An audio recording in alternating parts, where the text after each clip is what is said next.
Présentation d'une carte. Découvrons ensemble une carte éluvium de type feu. Voici Infernite, un éluvium de niveau 1, catégorie basique. Infernite appartient au type feu, reconnaissable à son icône rouge en spirale, un type agressif et explosif redoutable contre certains éléments, mais aussi vulnérable face à d'autres, comme nous allons le voir. Coût d'invocation et point de vie.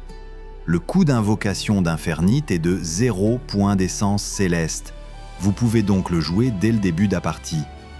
Il possède 190 points de vie, un excellent total pour un éluvium de rang 1. Résistance et faiblesse.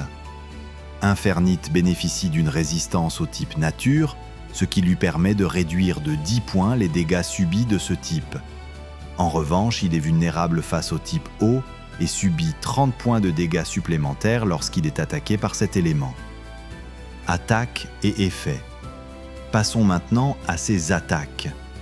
Infernite en possède 3, chacune avec ses spécificités. Première attaque, incendie.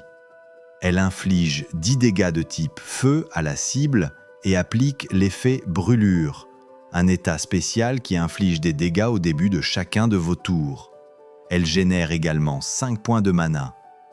Deuxième attaque, geyser de lave. Une attaque plus puissante qui inflige 50 dégâts. Elle nécessite 8 points de mana pour être lancée.